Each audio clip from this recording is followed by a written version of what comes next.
Mike McGlinchey tore his quad out for the season. This is a big deal. Can you explain to people what this injury could mean for his career? Yeah. I think for me the nervous thing is torn quad. I mean, again, I'm not a doctor. I'm sure there's people on Twitter who are actual doctors who give takes on this. It's pretty cool, and they give really good, educated opinions. But I'm nervous. I think right tackle could be a long-term need for the 49ers, right? They owe Mike McGlinchey $10 million guaranteed next season because they took his fifth-year option. And I've always assumed that they wanted to sign him long-term, no matter how much people feel about McGlinchey, or as some refer to him as McFloppy.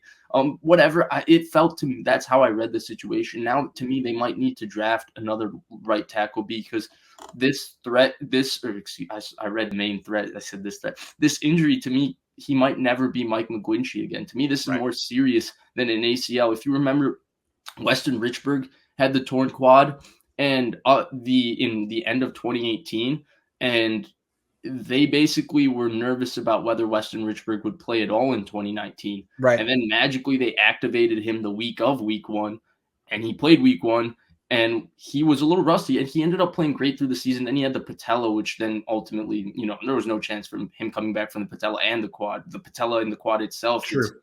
it's brutal injuries. So I look at it like that, and given how serious this injury was, I didn't actually even see where Mike McGlinchey got hurt. And I just saw him walking off to the locker room. So I haven't seen that yet. But given how serious this injury is, I do think that in terms of his future, I think right tackle is a genuine need. You can't trot out Tom Compton next year. And who knows about Jalen Moore? He looked okay on the left side when he covered for Trent Williams, but it's different playing on the right side. Who knows if he can adjust to that quick enough and all of that. But overall, even if he does look good, they cannot go into the season putting all their chips in a fifth-round pick saying you're going to be your starting right tackle. They have to get somebody else to compete for that job. So to me, right tackle, especially because of, given the seriousness of this injury, I think it's very much a long-term need.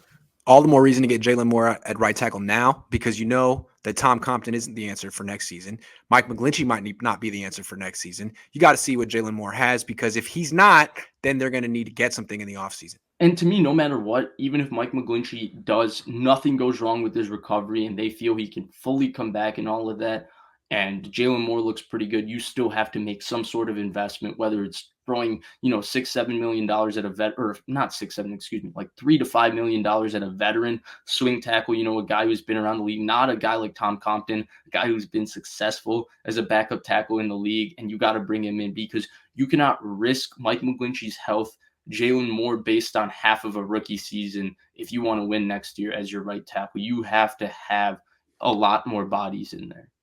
Domain Threat says, then we need to stop supporting this team until Kyle starts Trey. Hit him in the wallet until they give us something to look forward to. Yeah, man, I don't give any money to the 49ers. I'm not a fan of the team, but it's so easy not to give money to a football team. You can just watch the game at home. You might want to consider that. So two things. One, I think actually TV it's better to watch the game on TV because you get the benefit of replay, and replay does a lot while you're watching the games. Personal opinion. And two, part of the game is enjoying eating and drinking and doing all these kinds of things at the game. I didn't do any of that because I'm a college student and I didn't want to pay $14 for chips with Taco Bell cheese put all over it, and I don't want to pay $14 to eat that. And to me, that's part of the problem.